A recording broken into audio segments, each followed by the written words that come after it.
mantan CIA intelijen Hizbullah terbaik di dunia.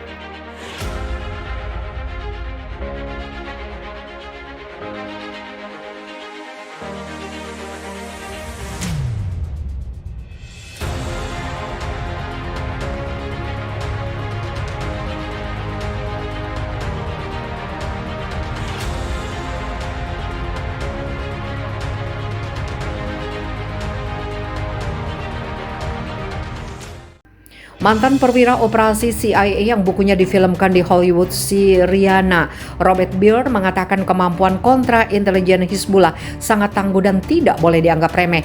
Keamanan Hizbullah terbaik di dunia saat ini dan lebih baik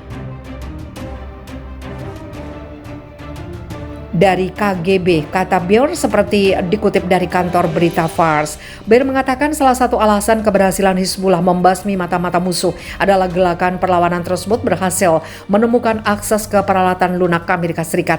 Setelah itu mereka mengidentifikasi dan melacak informan CIA yang disusupkan.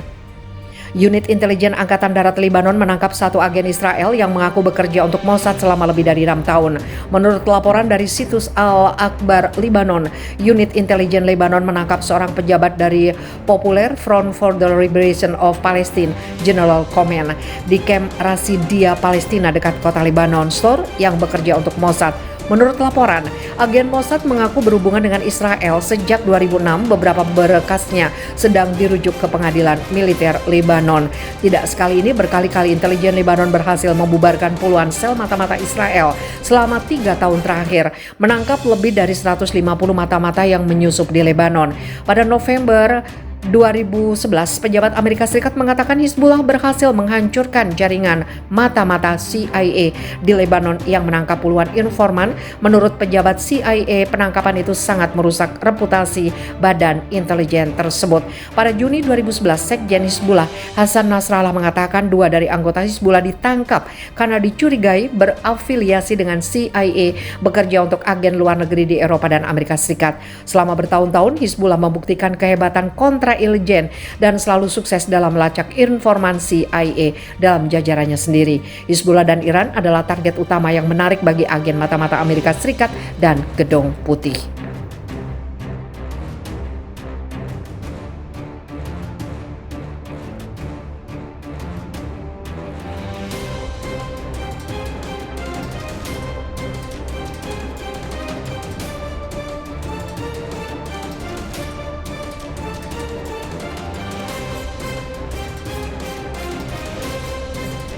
Hizbullah, detik-detik kehancuran Israel sudah dekat. Wakil Sekjen Hizbullah Lebanon mengucapkan selamat atas operasi balasan pejuang Palestina dan menegaskan bahwa detik-detik kehancuran rezim Zionis sudah tiba. Dikutip Rusia Today, Sheikh Naim Qassem mengatakan detik-detik kehancuran rezim Zionis sudah dekat. Ia mengucapkan selamat atas operasi martir di Al-Quds yang dilakukan hari Jumat dan menyebutnya sebagai balasan atas kejahatan Zionis dan penjajah. Masa depan adalah milik Palestina merdeka beserta rakyatnya yang pemberani dan pejuang. Detik-detik keruntuhan Israel sudah dekat. Apakah fajar akan segera menyingsing? Kata Sheikh Naim Qassem. Pada hari Jumat, seorang pemuda Palestina berusia 21 tahun membalas serangan pasukan rezim Zionis ke Camp Jenin, membunuh 9 Zionis serta melukai 5 lainnya.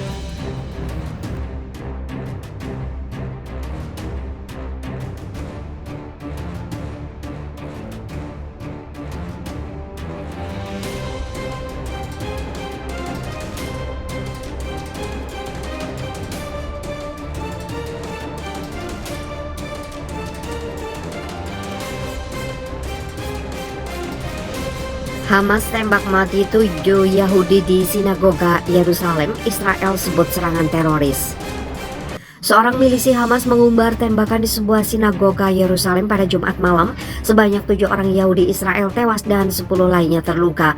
Polisi Israel telah membunuh pelaku serangan saat berusaha melarikan diri. Polisi juga menyimpulkan penembakan sinagoga sebagai serangan teroris. Sinagoga tersebut berada di lingkungan Neve Yaakov di Yerusalem, wilayah yang diklaim oleh otoritas Palestina.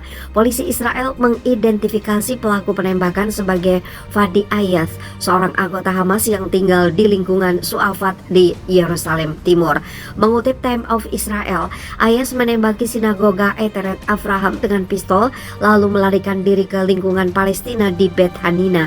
Dia diduga menembaki para petugas polisi yang merespon ke tempat kejadian dan ditembak mati oleh tembakan balasan para petugas.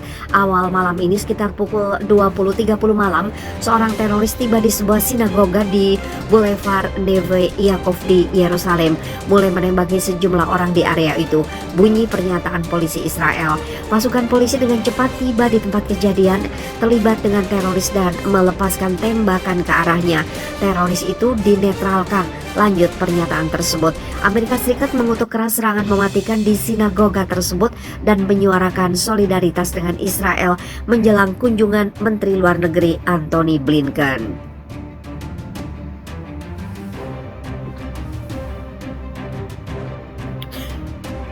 Ini benar-benar mengerikan, kata juru bicara Departemen Luar Negeri Amerika Serikat Vedant Patel kepada wartawan. Kami mengutuk serangan teroris yang nyata, ini dalam istilah yang paling kuat. Komitmen kami terhadap keamanan Israel tetap kuat dan kami berhubungan langsung dengan mitra Israel kami. Kami berdiri dengan orang-orang Israel dalam solidaritas. Patel mengatakan tidak akan ada perubahan dalam rencana perjalanan Blinken yang berencana untuk bertemu dengan para pemimpin Israel, otoritas Palestina serta Mesir mulai hari Minggu. Blinken akan membahas langkah yang harus diambil untuk mengurangi ketegangan, kata Patel. Fadi Dekidek, seorang paramedis dari Badan Tanggap Darurat Majen David Aidem, mengatakan ini adalah serangan teror yang sangat serius. MDA melaporkan total 10 korban tembakan, termasuk seorang pria berusia 70 tahun dan seorang anak laki-laki berusia 14 tahun. Saya mendengar banyak peluru, kata Matanel Almalem, seorang pelajar berusia 18 tahun yang tinggal di dekat sinagoga, kepada AFP di tempat kejadian. Penembakan di sinagoga Yerusalem ini hanya berselang beberapa hari setelah serangan pasukan Israel di Jenin tepi barat yang menewaskan 10 warga Palestina. Kelompok Hamas kemudian merespon dengan menembakkan beberapa roket ke Israel yang dibalas dengan serangan udara di Gaza oleh militer Zionis.